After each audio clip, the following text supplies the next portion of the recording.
Welcome to the Highlights Show. I'm Phil Kessler. And I'm Amy Ryan. It's great to be here. Wow. Okay. I'm still kind of reeling from that session, actually. Yeah. The thing that hit me right away, and honestly, it felt like such a relief, was that ultimate marriage hack idea. It just feels so counterintuitive, right? That you don't need years of work for these tiny little steps. Right. No slow grind. Exactly. But instead, you go hard on just a few really powerful skills. Yeah. That feels, I don't know, revolutionary compared to everything else you... Oh, it's definitely radical. And he leaned into that, didn't he? Framed it as a shortcut, deliberately. Yeah. And the key thing for you listening is understanding that split he made. You know, the top 25% of skills versus the lower 75%. Right. Because his whole point was that most people, most couples, are pouring all their energy into that lower 75%. What is what? Like the basic decency stuff. Elementary communication. Exactly. Yeah, the stuff that gets you out of constant fighting, maybe. But the return on investment there, it just drops off once you hit a certain point, a plateau. I feel like that 75% is where like 99% of the standard marriage advice lives. Yeah. It gets you from maybe that 30% disaster zone to, okay, functional, polite. The 50% mark you talked about? So much. Functional is the word. But then you spend years just trying to inch that forward a tiny bit. It's exhausting just thinking about it. That's the trap he identified. That top 25%. Those aren't just niceness skills. They're mastery skills. They demand a different kind of accountability, real emotional discipline. So for you, the person trying to learn and improve, the shift is, well, it's everything. It's about stopping the information overload and focusing on high impact stuff, targeted implementation. It's like realizing you've been climbing the wrong ladder. Or maybe just stuck on the lower rungs. Precisely. Recognizing that maybe you're working really hard, but on the, let's say, less effective problems. Okay, let's dig into that a bit, because the part that felt the most challenging psychologically was the whole idea of needing to change your reference points. Yes, that was central. What does that even mean in practice? Well, it's a pretty sharp critique of how we usually operate, isn't it? His argument was that we basically judge our own marriage based only on what we've seen up close. Like our parents, friends, maybe some terrible reality TV show? Exactly. So if the best you've ever seen is, say, a 50% marriage, you know, civil, functional, maybe a bit boring, but not actively bad, then getting to 75% feels like winning the lottery. Right. It feels like the absolute peak. You literally can't aim for a 100% standard because you don't even have a mental picture of what that looks like, what it feels like day to day. So the work isn't just changing behaviors. It's like a complete overhaul of your belief system about what's even possible in a relationship. Yes. You have to believe that deep connection, that lifelong passion he talked about, is actually achievable before you can even start trying the hacks to get there. Okay. And remember that scale he used, the 305, 075, 100% visual. That was really effective for showing the journey. Well, let's break that down quickly. 50%. That was functional, right? Yeah. Pay the bills. Don't yell too much. Coexistence. Toleration, maybe. Yeah. Then 75% is better.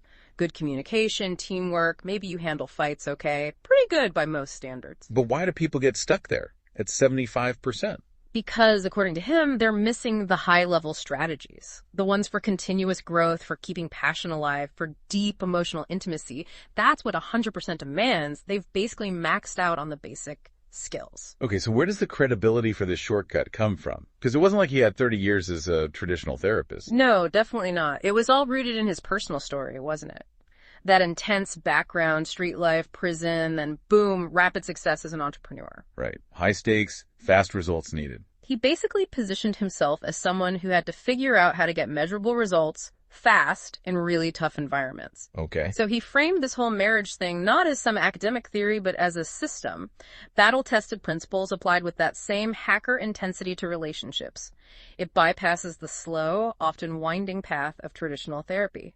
It sets a very different expectation from the start. Like, this is going to be intense, focused results now. Exactly. It's results-oriented, which is appealing if you feel like you've been spinning your wheels. Which brings me to the hacker mindset thing. That analogy really stuck with me, the one about the pawn becoming the king. Oh, yeah, that was a good one.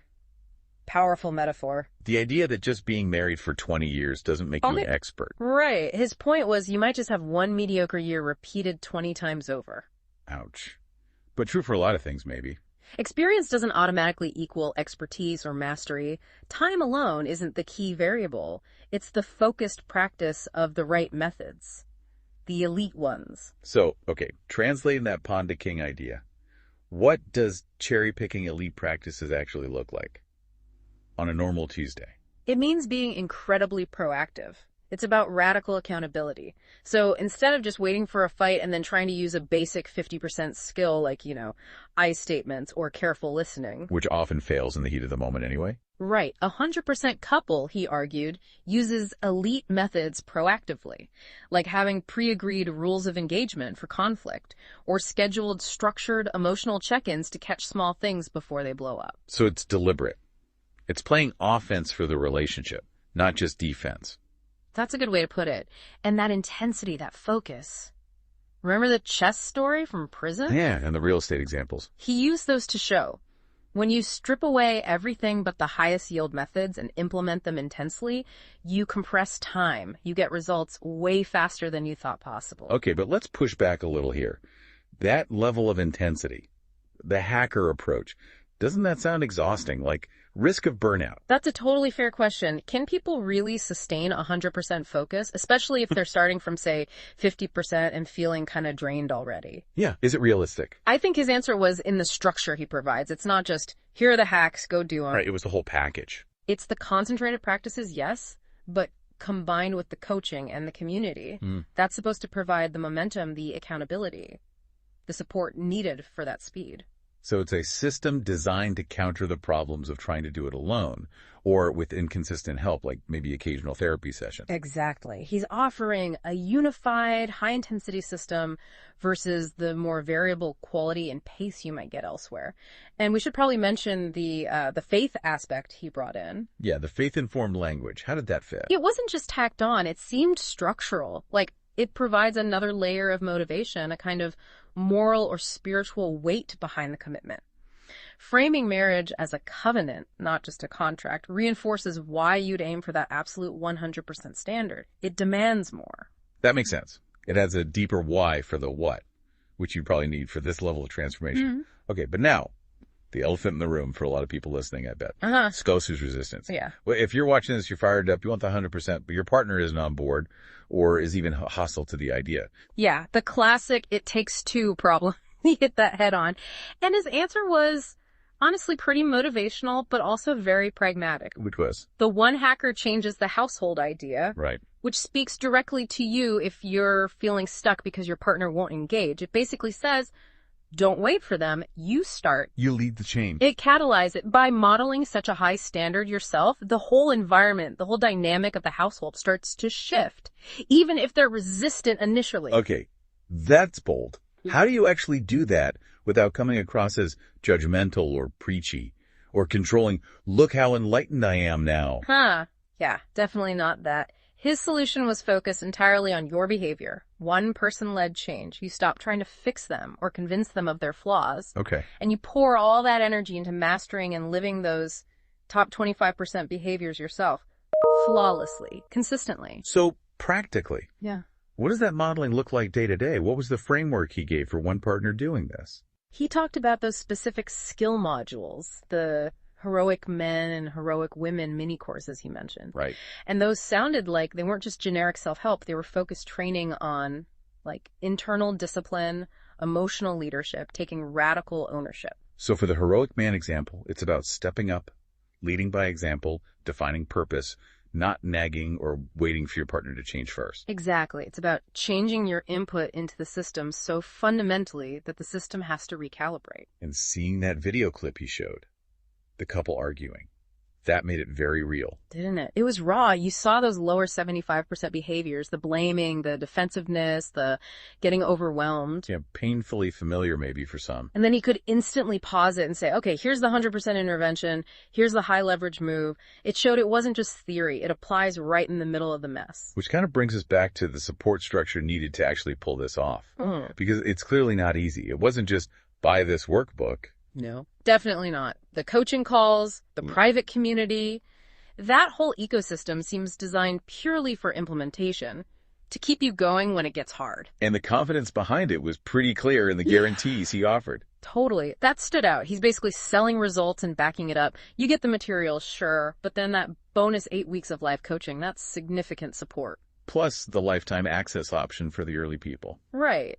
And that very specific 17-day money-back guarantee. Yeah, why 17 days? Felt oddly specific. I think the implication is the hacks, the principles are so potent that you will see a tangible shift, like a change in the emotional temperature of your relationship well within that time frame, enough to know if it's working for you. It definitely lowers the barrier to entry if you're on the fence. It puts the pressure on the program to deliver quickly. Yeah, it aligns with the whole rapid results promise. Right. So if we circle back to why you, the listener, might have tuned into something like this in the first place, you're probably looking for something different, something faster, more impactful. Yeah. Tired of the slow grind, maybe? And this masterclass definitely laid out a full blueprint for potentially skipping all that incremental stuff. Okay, so here's the main thought then. For anyone listening right now, we've obviously just scratched the surface here, reacting to what stood out to us. Absolutely, just the highlights. If this whole idea, bypassing the slow stuff, aiming directly for a 100% standard, the hacker mindset, if any of that resonates or feels intriguing, then you really, really need to find and watch the whole 2-hour session, start to finish. Yeah, you have to see the full context, hear how he breaks down the analogies specifically for relationships, see the case studies he uses, and understand the level of commitment he's asking for. It's significant. Seeing the whole picture is kind of essential to deciding if you're ready for that intensity. Totally agree. You need the full why and how to really buy into the challenge of actually maintaining that 100% standard. That's the real work, isn't it? Mm-hmm. So maybe the key takeaway isn't just, oh, there's a shortcut. It's more like realizing the hidden cost of not changing, the cost of staying stuck at 50% or 75%. The years of quiet regret, the low-level dissatisfaction, just tolerating things. Yeah. That cost might actually be far, far greater than the upfront effort required to install a truly elite, high-leverage system for your relationship. Stop settling for good enough or just not bad. And maybe the most fascinating paradox here is that sometimes the path that looks hardest, the one requiring radical intensity, radical honesty, total commitment, might actually be the quickest route to genuine peace, to real lasting connection. The intensity leads to rest. That's the paradoxical promise of the hack, isn't it? It's something to really think about.